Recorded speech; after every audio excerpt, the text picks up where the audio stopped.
তো বন্ধুরা, তোমাদের সাথে আমি আজকে শেয়ার করব জলপাই এবং বড়ির আচার। এই তো মরিচগুলো আমি একটু তেলে নেব। আমি মরিচগুলো ভাজা ভাজা করে নিয়েছি। এর মধ্যে পাঁচফোড়ন এখন ঢেলে দেব, মশলা তৈরি করে নেব। তো আমি মশলাটাগুলো ভালো করে তেলে এটাকে ভাজা ভাজা করে নেব, নিয়ে নামিয়ে নেব। এর সাথে আমি বড়ি এবং জলপাইয়ের মধ্যে লবণ, হলুদ, মরিচ, ধনিয়া ফাঁকি দিয়ে দেব, কারণ আস্তে ধনিয়াটা নাই, তাই আমি ধনিয়ার ফাঁকিতে দিয়ে দিচ্ছি। আর ঝালের জন্য হালকা একটু মরিচ দিয়ে দিলাম, লবণ পরিমাণ মতো। এগুলোকে দিয়ে আমি এখন এগুলো দিয়ে দিয়েছি, তার সাথে চিনিও দিয়ে দিব। চিনিটা আমি আস্তে কড়াইয়ের মধ্যে দিলাম না, জলপাইয়ের মধ্যে ঢেলে দিলাম।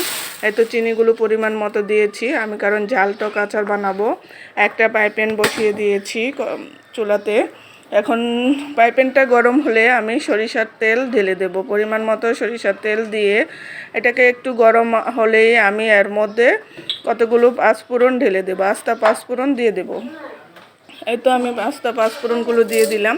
এটাকে একটু আমি নাড়াচাড়া দিয়ে ভেজে নেব। তো আমি নাড়াচাড়া দিয়ে ভেজে যে মশলাগুলো দিয়ে বড়িটা রেখেছিলাম, ওইটা বড়ি এবং জলপাইয়েরটা চটকে রেখেছিলাম, ওটা দিয়ে ভালো করে নাড়াচাড়া করে যখন চিনিগুলো পানি উঠে যাবে, এগুলোকে নাড়াচাড়া করতে করতে শুকিয়ে নেব আমরা।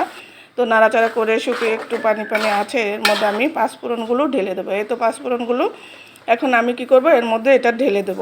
ঢেলে ভালো করে নাড়াচাড়া করে একটু শুকিয়ে এর মধ্যে আমি ভিনেগার ঢেলে দেবো, কারণ আচারটা আমি অনেক দিন রাখবো। নর্মালে এটা রোদ্রে দেওয়ার প্রয়োজন হয় না, এমনিতেই নর্মালি রেখে দিয়ে 1 বছর পর্যন্ত খাওয়া যায়। তো পানিটা দিয়ে আমি আবার কি করব, এটাকে নাড়াচাড়া করতে করতে একটু শুকিয়ে নেব।